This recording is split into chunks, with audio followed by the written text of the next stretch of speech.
Folks, it's Boss Economics again. Today, we're turning our magnifying glass over to the Pacific, more specifically Taiwan, and how its government is stumbling through the intense heat of a global trade war.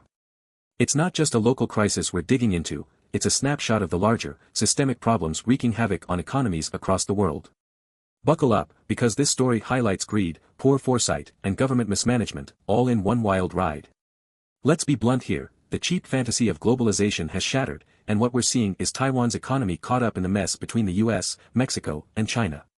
Taiwanese firms, like the manufacturing giant Foxconn, are scrambling, yes, scrambling, because Donald Trump tossed in a new stingy tax barrier. You heard me, not shuffling, not adjusting, scrambling like a chef in Hell's Kitchen. The US tariffs, now at a hefty 25% on imports from neighboring countries like Mexico, are bending entire supply chains out of shape. And Taiwan's government? Well, they've pledged support. For those of you sipping your coffee as casually as their press team, let's dissect this support and look at why it might be too little, too late. How did Taiwan, and by extension, the global economy, get trapped in this precarious position? First, we need to understand the backdrop. Taiwan's tech firms are utterly essential to the world economy. Companies like Foxconn Technology Group, also known as Han High Precision Industry Company, paved the way for the global electronics supply chain.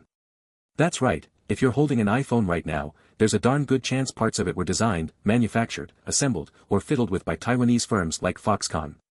But the important thing to note here is that Taiwan's manufacturing isn't just rooted domestically.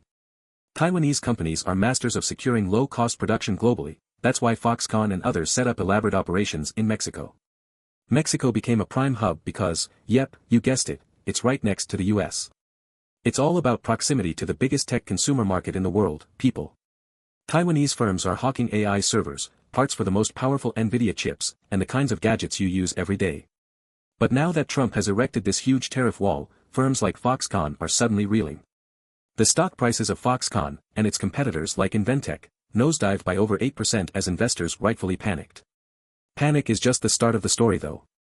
Oh, and let's not forget the irony here, Donald Trump, the self-styled businessman president, was elected with claims to boost U.S. industry, but through misguided, protectionist policies, he's done nothing but destabilize already sensitive global supply chains.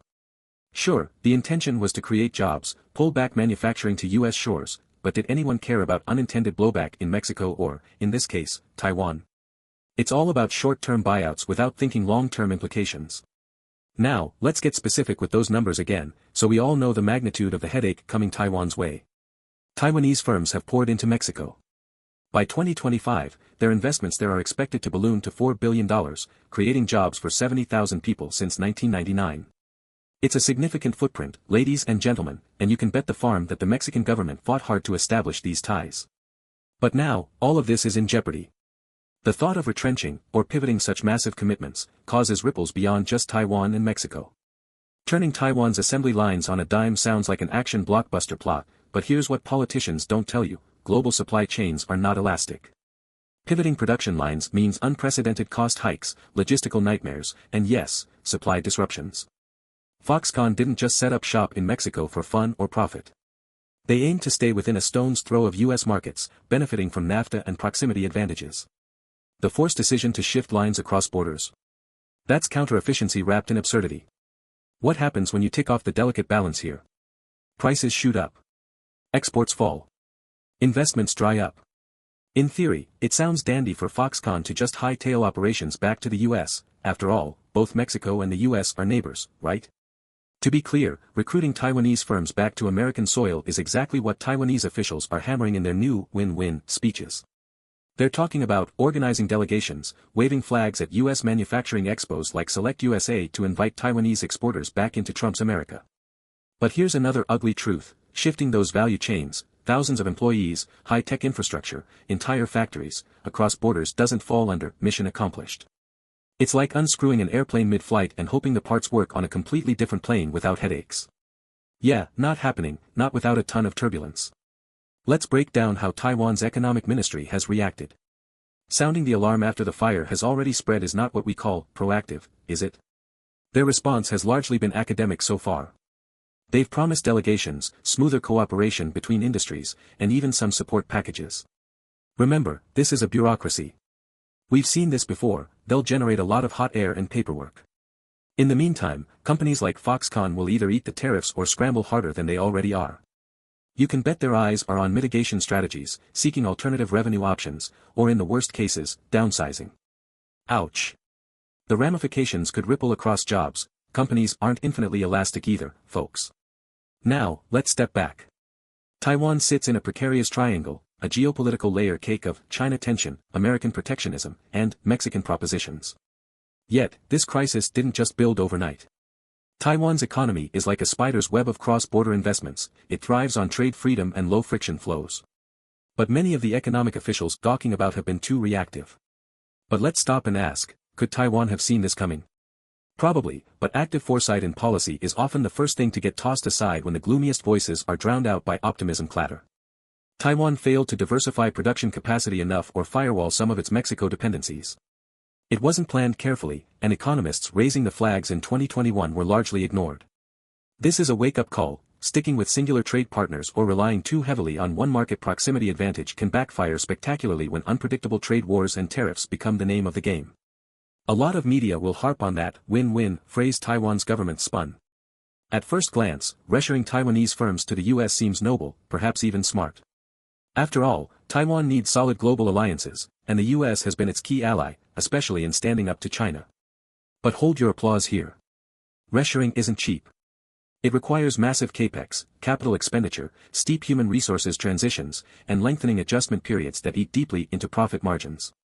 Taiwanese firms such as Quanta that have already poured $230 million of capital investment into expanding their footprint in the US are seen as being on the right path, but such players remain the minority. Decision-makers can't move capital and facilities on a dime either. Plus, what key industries might Taiwan be forced to marginalize to return to US soil? That creates new opportunity costs. Folks, here's the elephant in the room: tariffs are fertilizers for inflation. As Foxconn, Inventec, and their peers drown in added costs, whether it be from repatriation or supply disruptions in Mexico, guess who absorbs the brunt of it? You do. We do. Consumers will watch prices rise, not just for US imports but for domestic gadget buyers as well. Want the newest iPhone? Brace for sticker shock. And don't think only Foxconn, or Taiwan, is quietly screaming. Following these tariffs, corporations reliant on the same supply chain gears will feel the pinch too. Tech behemoths from Apple to HP will all panic once scarcity hits AI chip servers or components on the production side. An all-encompassing trickle-down crisis seems inevitable. Make no mistake, we're just beginning to witness the tsunami effect of these tariffs. Taiwan will need to innovate fast, negotiate skillfully, and play both sides if it wants to come out on top of this. Relying on Mexico brought critical gains, but now it's time to realize the risk pool has gotten smaller and those blind spots are dangerous. The whole global economy is now a battleground, and Taiwanese manufacturers sit squarely in its messiest hotspots, courtesy of Trump's draconian tariffs. The idea that Taiwan can simply charm the US and waltz back into hosting factories on American soil on favorable terms is naive at best and dangerous at worst. Want cheaper electronics? Good luck with that. Taiwan, the world's production nerve center for gadgets, is coming under massive pressure, and there's no simple fix on the horizon. Stay tuned, fasten your seatbelts, this wave of bad news is only going to crash harder. That's it, folks. It's Boss Economics World reporting straight to your ears. Don't forget to subscribe if you don't want your wallet to suffer while governments blindly steer us into the financial abyss. Yep, we're back at it again next week with more, a breakdown of Europe's energy mess, inflation crises, and monopolies gnashing their teeth.